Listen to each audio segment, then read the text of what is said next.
Thanks for joining the Joslyn Crowl podcast, where we talk about photography, business, life, and a little bit more. So I was born with dyslexia, but I wasn't diagnosed with it until I was in the 5th grade. I was taken to a learning center and was evaluated, and it was determined that I had a comprehension level of a 12th grader, but a reading level of a 1st grader. I was severely behind in math and reading, and school was just a constant struggle for me. I ended up graduating and going on to school for graphic design, which I absolutely loved. Creativity was where I felt like I flourished the most.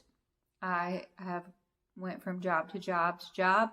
At every job I've ever had, I can pinpoint things where dyslexia just took over. Emails, reading, math, taking credit card numbers down, phone numbers, zip codes, training classes. It was all really difficult for me. In 2008, I decided to start my own part-time photography business. That was definitely a huge passion of mine. And I felt like I was never going to get to do it full-time because of my dyslexia. I also loved writing, and I publicly made a post one time and got ripped alive on Facebook. Facebook was not once like this, where there wasn't as many people. It was more tight-knit and less people, and it was mostly just family and friends, and everybody was just kind of making fun of me for my dyslexia on Facebook. And it just really kind of deterred me and was really difficult. I actually had a job one time that I quit because of my dyslexia. The math just got too difficult. I literally, at times when I do math, the spot here in my brain just feels like it goes black. I don't hear the numbers. It sounds like somebody's speaking a different language to me. Sometimes it just sounds like they're mumbling.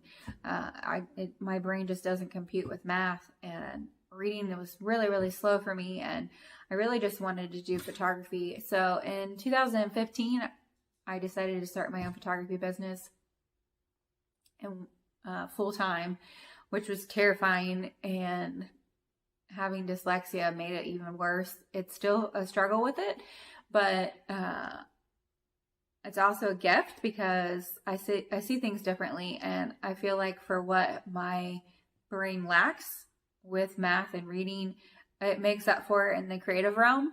And I think that if I didn't have that gift of dyslexia, I might not have that. So I'm grateful for it, and I'm thankful that I get to be creative.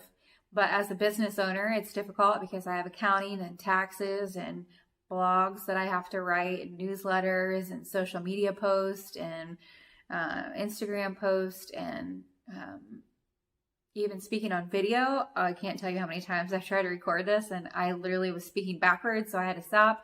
It definitely affects me every day, but I'll share with you a story that happened. I got my studio. I'm currently sitting in my own photography studio. I opened my studio in 2017, and I ended up having this big grand opening. And I'm huge about affirmations. I think thinking positive and telling yourself that you're enough, and affirmations that you start believing it. So I'm huge on that. And so as a photographer, I want people to know that when I'm taking their photo that they're beautiful. And so I created these affirmation cards, and I gave it out to everybody at my grand opening. I made them the week of my grand opening, so I was really tired when I was doing it. And I did it in Photoshop, where it doesn't tell you when something's spelled wrong. I don't know if anybody can catch it, or if you all think that it looks normal, but I spelled beautiful wrong. I made hundreds of these, gave them out. People were taking selfies with them and posting on Facebook with them. And then 3 days later, somebody tagged me in an Instagram post and was like, ha ha ha, did you know you spelled beautiful wrong? And my soul was just crushed. Here I worked so hard to build up a photography business, and then everybody that was taking photos with had something spelled wrong next to them. It was heartbreaking. And I was sitting at a restaurant with one of my friends talking to the owner, and he's like, you know what? I kind of like that, because we're all beautiful, but we have our imperfections. And even if we have imperfections, we're still beautiful. When I realized that I had spelled things wrong, and affirmation card. I made a post on Facebook and it almost went viral, and people were requesting to have one of their own affirmation cards. There were people that were messaging me privately saying, nobody's ever talked about dyslexia like you do, and thank you so much. There are people literally that were messaging me crying. It was like so thankful that they didn't feel so alone, and that as a business owner in the public eye, that I could bring awareness to dyslexia. So I still give these out. I give them out to all of my clients in a gift bag, and stapled to it, I put the story of what happened to me, and that I'm human and I have dyslexia and I still have a business.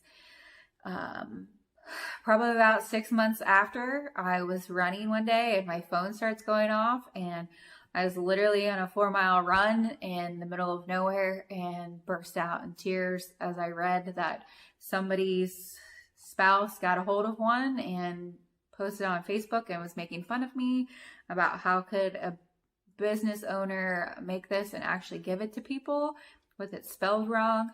And again, I felt like I was heartbroken again. So I went to Facebook and made another post, and everybody shared it, and more messages came in, and people went as far as reaching out to this person's boss because he was a manager, and reminded him that I'm protected by Americans with Disabilities, that dyslexia isn't something that I choose, it chose me, and I'm doing the best that I can with it, and I'm capable of doing so many other things just because I spell things backwards, or I am slow with doing math, or writing down phone numbers. And so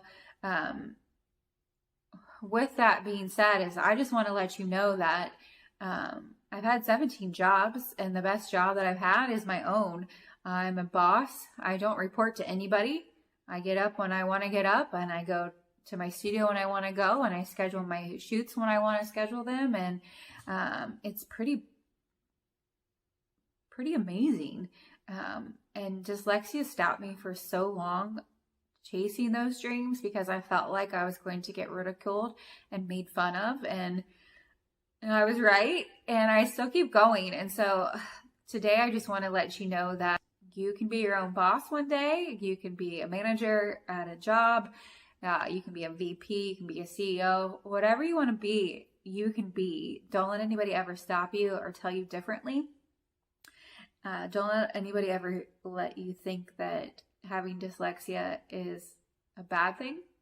It might be a challenge, but it is a gift. You get to see the world differently. Well, that's all we have for today's podcast. We thank you so much for joining, and I hope that you have a fantastic day, and we will catch you next time with the Joslyn Crowl podcast.